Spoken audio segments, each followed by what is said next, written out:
पास से दूर भाग जाती है। जो बुरे विकार होते हैं वो उनको नष्ट कर देता है। जिस प्रकार एक सूर्य निकलने से पूरे संसार में प्रकाश हो जाता है। तो परीक्षित महाराज, भक्ति पर जवानी आ गई, ज्ञान वैराग्य पर बुढ़ापा आ गया।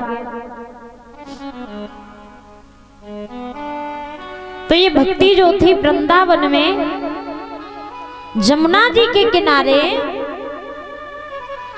बैठ के रो रही थी। और रो क्यों रही थी?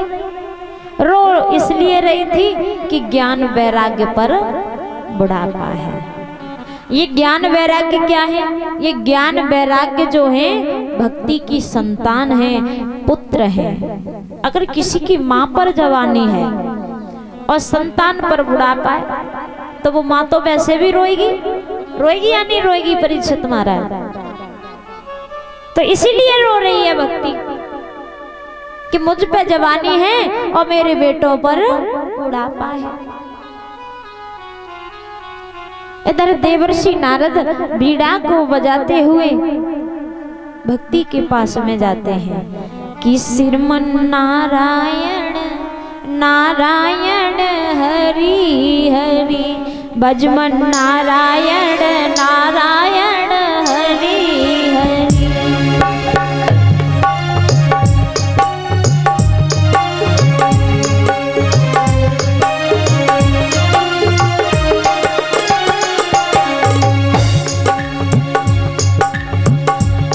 और नारायण नारायण बोलेंगे, क्योंकि नारायण बोलने से क्या होता है, जो भी हमारे जीवन में जो हम छोटे मोटे पाप करते हैं ना, उन पापों से मुक्ति मिल जाती है, दूर हो जाते हैं।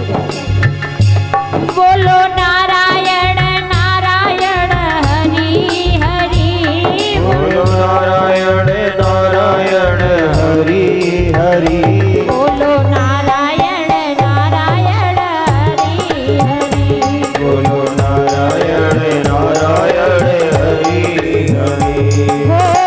जो नारायण नाम जपत है, जो नारायण नाम जपत है, जो नारायण नाम लेत है, जो नारायण नाम लेत है, पाप होत सब छारायण, लक्ष्मी नारायण नारायण नारायण, लक्ष्मी नारायण नारायण नारायण, भजमन नारायण नारायण नारायण।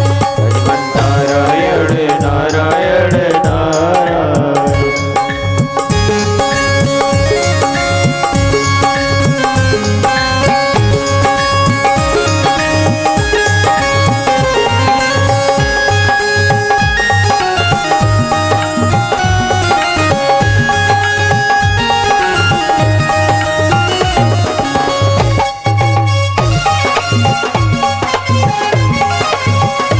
अक्षतम केशवम कृष्ण दामोदरम, राम नारायणम जानकी वल्लभम।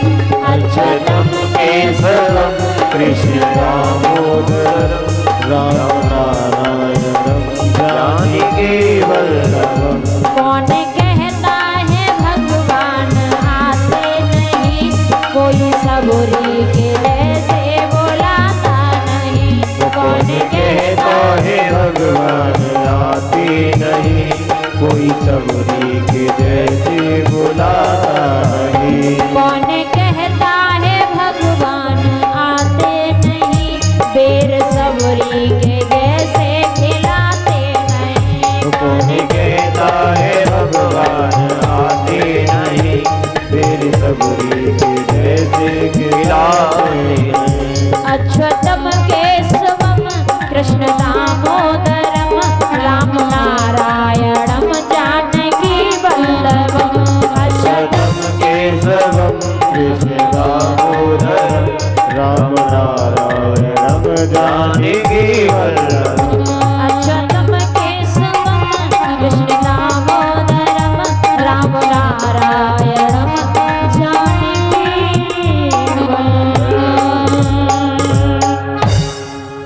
देवर्षि नारद नारायण नारायण कहते हुए बीड़ा को बजाते हुए जब जमुना जी के किनारे पहुंचे तो भक्ति को जब रोता हुआ देखा, जब रोने की आवाज सुनी तो देवर्षि नारद भक्ति के पास में पहुंचे। भक्ति ने जब नारद मुनि को देखा तो भक्ति ने हाथ जोड़ करके प्रणाम किया।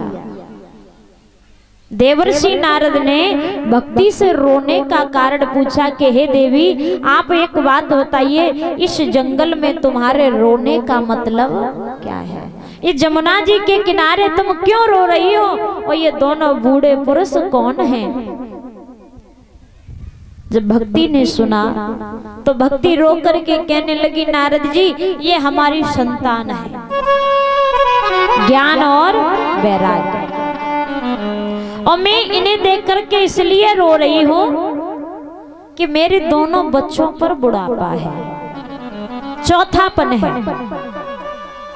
और मुझ पे जवानी है, इसलिए मैं रो रही हूं। हे नारद जी, भक्ति ने हाथ जोड़ के कहा कि हे नारद जी, ऐसा कोई उपाय बताइए जिससे मेरे बेटों के शरीर से बुढ़ापा दूर हो जाए, ये चौथापन दूर हो जाए। तो नारद जी ने बड़ा प्रयास किया ज्ञान वैराग्य के शरीर से बुढ़ापा दूर करने का, पर लेकिन बुढ़ापे को दूर नहीं कर पाए। नारद जी कहने लगे, हे देवी आप चिंता न करो, मैं भद्र का आश्रम के लिए जा रहा हूं और जब भद्र का आश्रम से लौट करके आऊंगा तो तुम्हारे बेटों के शरीर से बुढ़ापा अवश्य दूर होगा। तो देवर्षि नारद जब भद्र का आश्रम में पहुंचे तो उपाय खोजने लगे कि कोई उपाय मिल जाए ज्ञान और वैराग्य के शरीर से बुढ़ापा दूर करने का। नहीं मिला। इधर भद्र का आश्रम में सनत कुमार ऋषि का आगमन हुआ। सनत कुमार ऋषि आ गया और जब सनत कुमार ऋषि ने नारद जी को देखा, जब नारद जी को दुखी देखा तो पूछा क्या बात है? तो नारद जी ने प्रणाम किया और सनत कुमार ऋषि से हाथ जोड़ के बोले कि हे सनत कुमार ऋषि, ऐसा कोई उपाय बताइए जिससे ज्ञान वैराग्य के शरीर से बुढ़ापा दूर हो जाए, ज्ञान वैराग्य बुढ़ापे से मुक्त हो जाए। तो सनत कुमार ऋषि ने बड़ी सुंदर बात की कि हे नारद जी,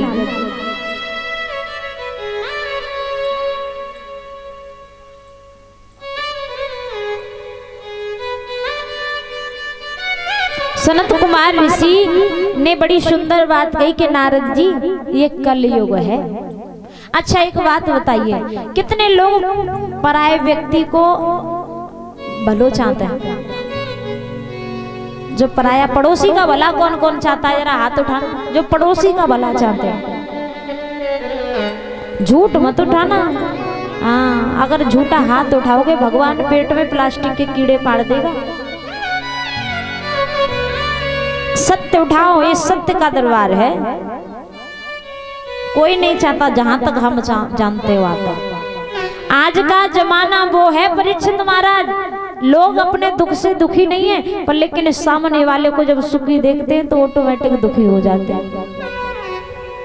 जब सामने वाले को देखा, अरे भैया उसकी औलाद तो बड़े अच्छे से पढ़ लिख रही है, नौकरी कर रही है, पैसा कमा रही है, बुरा लग गया।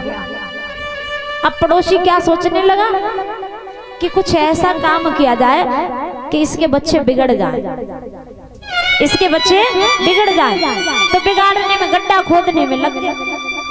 भूल गए कि अगर दूसरे के बच्चों को बिगाड़ने का प्रयास करोगे, यानी दूसरे के लिए गड्ढा खोदोगे, तो उसमें तुम ही गिर जाओगे। उसके नहीं बिगड़ पाएंगे पर लेकिन तुम्हारे जरूर बिगड़ जाएंगे। पड़ोसी के बाद में बिगड़ेंगे, पहले आपके बिगड़ जाएंगे।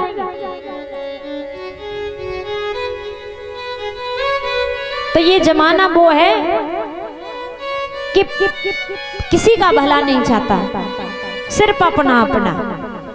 अच्छा, कितने लोग भोजन पाने से पहले भगवान का भोग लगाते हैं? जरा हाथ उठाना जो भगवान के भोग लगाते हैं। और जो लगाते नहीं है वो उनका क्या किया जाए? हा? अच्छा चलो कोई बात नहीं। अब कल से कौन कौन भोग लगाएगा भगवान का? अभी तक नहीं लगाया, कोई बात नहीं, आपको पता नहीं था, अब हम बता रहे हैं ना, हम बताने के लिए आए। तो कल से कौन कौन लगाएगा वो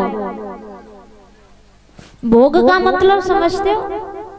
भोग का मतलब ये नहीं है कि आप स्नान करो तभी भोग लगाओ, अलग से लगाओ, नहीं नहीं, ऐसा नहीं।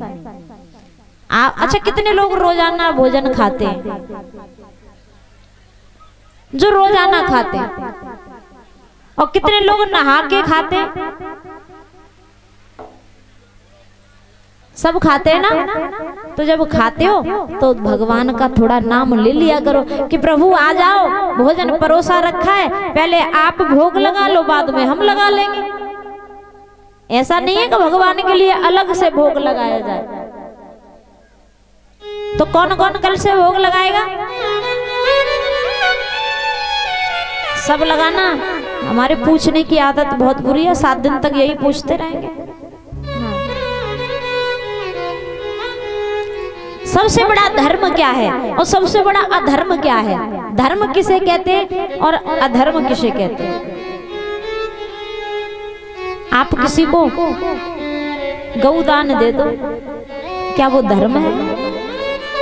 किसी को धन